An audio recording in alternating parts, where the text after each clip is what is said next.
Quand la plupart des personnes pensent à Narnia, ils vont immédiatement imaginer une terre boisée, enneigée, remplie d'animaux parlants et illuminée par un seul lampadaire. Mais même les lecteurs occasionnels vont bientôt découvrir que Narnia est bien plus que ça. C'est un monde tout entier, rempli de montagnes, de déserts, d'océans, de marais, de villes et ruines, de nations-états, plus de montagnes. Les personnages de Narnia font beaucoup de voyages dans leur quête et garder tous ces emplacements droits prêtés à confusion. Aujourd'hui, nous allons prendre un regard large sur le monde de Narnia et nous comprendrons la disposition basique de sa géographie, ses frontières nationales, ses emplacements clés de vos livres favoris. Donc, commençons. Il est temps de laisser les terres sombres derrière nous et entrer dans un monde plus réel que le nôtre. Il est temps de me suivre dans l'armoire. La terre de Narnia est un lieu qui est toujours mal compris. Mis à part le fait que Narnia existait seulement comme un monde de glace gelée pour un court moment de son histoire, peu de personnes réalisent que Narnia est juste un pays qui existe dans un monde entier. Un monde qui est aussi connu sous le nom de Narnia. Embrouillant, n'est-ce pas ? Essayez de vous maintenir. Et Narnia n'est même pas le seul monde. Il y a actuellement plusieurs autres univers dans un multivers entier, complexe et entrelacé. Et de temps en temps, ces mondes vont même se chevaucher, comme nous le discuterons dans un futur épisode. Mais pour l'instant, revenons au monde de Narnia.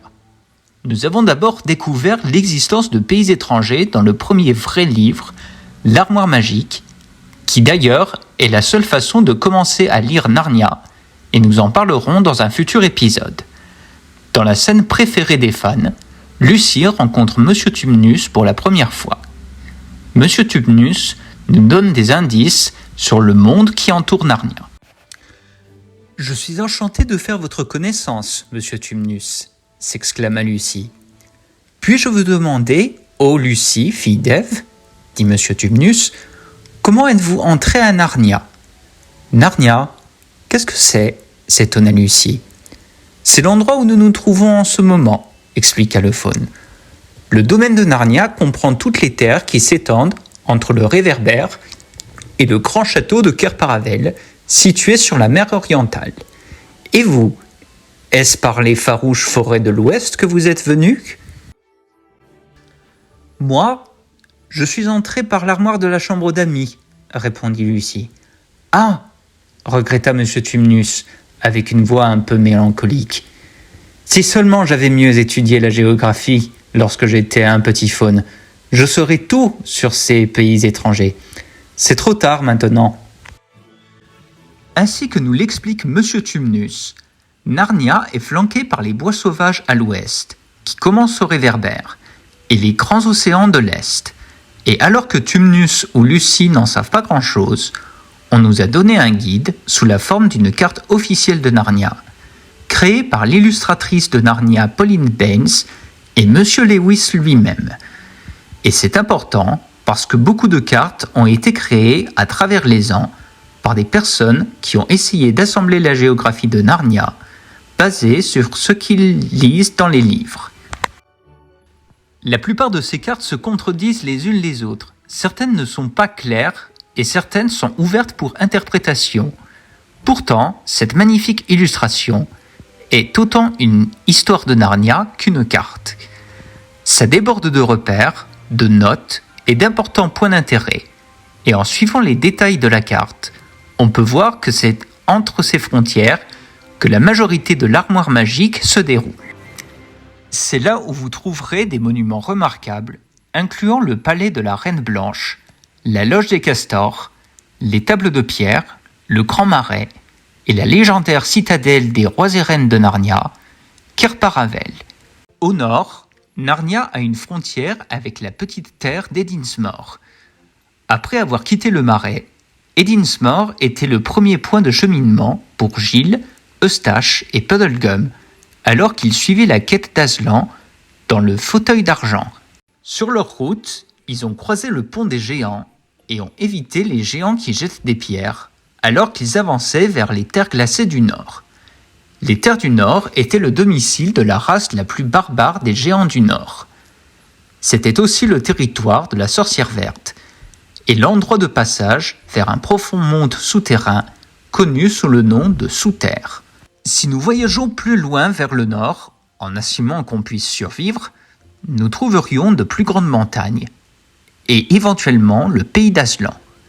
La frontière sud de Narnia est marquée par la division continentale, une chaîne de montagnes larges et verdoyantes, et niché au milieu de cette région de montagnes est le pays d'Arkenland, un royaume habité et dirigé par les fils d'Adam et filles d'Ève. En tant que voisin et allié de Narnia, le royaume d'Arkenland est mentionné dans plusieurs chroniques, mais il est dit que, dans une des premières références, nous découvrons que Arkenland, particulièrement connu par le monde pour son vin très fort, qui doit être dilué avec de l'eau pour que même les hommes de Caspian en boivent.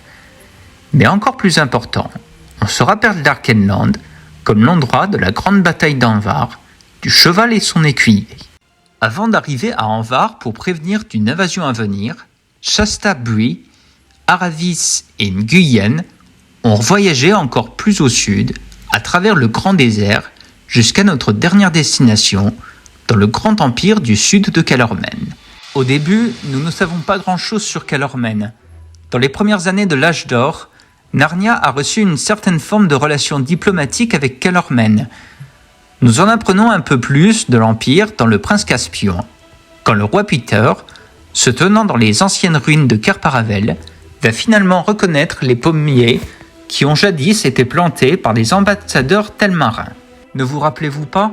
dit-il à ses frères et sœurs. C'était précisément la veille de la venue des ambassadeurs du roi de Calormen. Ne vous rappelez-vous pas que nous avons planté un verger à l'extérieur de la porte nord de Car-Paravel ?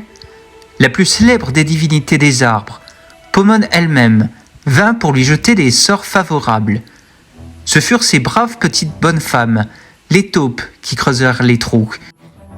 C'est impossible que vous ayez oublié leur chef, cette vieille et comique Madame Gamblan, appuyée sur sa bêche, et qui disait « Croyez-moi, votre majesté, vous serez bien aise de trouver ces arbres fruitiers un jour. » Et Bigre, elle avait bien raison. Bien que l'ambassadeur Calormen avait l'air sympathique ce jour-là, Calormen serait bientôt vu pour ce que c'était vraiment, un sombre fléau sur le monde de Narnia. C'était la terre des marchands d'esclaves, des voleurs, des tyrans et des conquérants.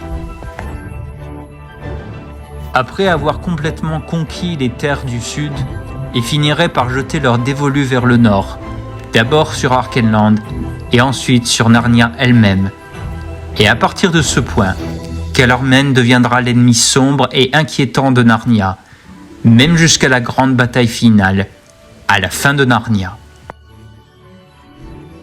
C'est tout pour aujourd'hui, mais nous avons toujours plus de monde à explorer, des terres des bois de l'Ouest, jusqu'aux mystérieuses eaux du bout du monde et tout autour. Si vous voulez vous joindre pour notre prochain voyage dans l'armoire, soyez sûr de vous abonner à cette chaîne et si vous aimez cette vidéo, mettez un pouce bleu et laissez un commentaire pour dire quelle est votre destination favorite dans le monde de Narnia ou dans les mondes autour. Soyez sûr de nous joindre la prochaine fois que nous ferons un voyage dans l'armoire.